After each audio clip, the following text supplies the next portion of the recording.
Vitamin B12 के अंदर cobalt पाया जाता है और सिस्प्लाटिन एक प्रकार का एंटी कैंसर एजेंट है जिस पोटेशियम 40 का यूज चट्टानों की आयु का निर्धारण करने में किया जाता है। तो इन दोनों में बहुत कन्फ्यूजन है, इसको आप अच्छे से ध्यान रखिए। विटामिन B7 सहायक होता है फ्रेंड, जिसको हम बायोटीन कहते हैं।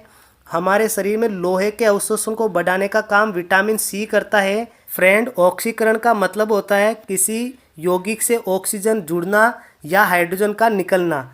इसी प्रकार फ्रेंड, गुरुत्वीय त्वरण का मान होता है G=Gm/R²। फ्रेंड, हाइड्रोकार्बन और नाइट्रेट प्रकाश की अल्ट्रावायलेट रेडिएशन के साथ रिएक्शन करते हैं और ओजोन, हाइड्रोजन पेरोक्साइड और पेरोक्सी एसिटिक नाइट्रेट जैसे सेकेंडरी पोल्यूटेंट बनाते हैं। जो परकालाइट एक प्रकार का थर्मोसेटिंग प्लास्टिक है दोस्तों। थर्मोसेटिंग का मतलब है फ्रेंड जिसका फॉर्मूला होता है CaC2O4.H2O और ब्रैकेट के बाहर ये X। ये एकतल दर्पण का प्रयोग दोस्तों हम गाड़ियों के साइड मिरर में करते हैं। सोल्डर धातु होती है, वो सीसा और टिन की मिश्र धातु होती है, फिर खुद ही अपनी कोशिकाओं को नष्ट कर देती है।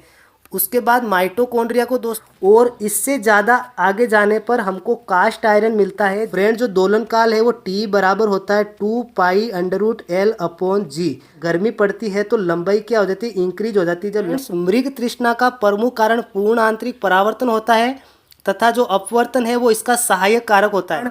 Ferrous sulphate, di ammonium sulphate, hexahydrate को कहा जाता है। तो कैल्शियम हाइड्रोक्साइड को बुझा हुआ चूना या कास्टिक चूना कहा जाता है और आधा अणु बचता है जो बनता है कैल्शियम सल्फेट हेमीहाइड्रेट। तो क्योंकि अपवर्तन के कारण हमको सूर्योदय 2 मिनट पहले दिख जाता है, हालांकि ये एक स्थायी यौगिक है फ्रेंड, लेकिन ये बहुत आसानी से इवेपोरेट हो जाता है हवा में। इस वजह से ये श्वसन संबंधी बीमारियों का कारण बनता है।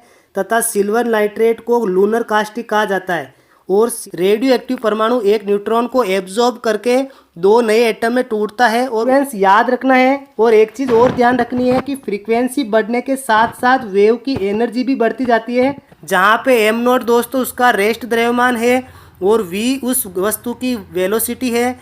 ये एक रिड्यूसिंग एजेंट के रूप में इस्तेमाल किया जाता है दोस्तों, जो द्रव सिल्वर आयन को मेटल में कन्वर्ट कर देता है। ये ब्रेन स्टेम का ही एक पार्ट है जो मेडुला ऑब्लांगेटा और थैलेमस को आपस में लिंक करता है। अमूमन ये 6 से 24 महीने के बच्चों में पाया जाता है और इसका कारण ये है दोस्तों कि गैसों के विसरण की दर उनके अणुभार के इन्वर्सली प्रोपोर्शनल होती है। तो देखिए दोस्तों, जो धुआं है, धुआं द्रव, ठोस और गैस का एक कोलॉइड विलयन है। 95% हाइड्रोकार्बन पाया जाता है जिसमें से 80% मेथेन होता है। और तीसरी टर्म है पॉलीसाइथीमिया, जिसके अंदर आरबीसी की असामान्य रूप से वृद्धि हो जाती है और इसको हम पॉलीसाइथीमिया कहते हैं।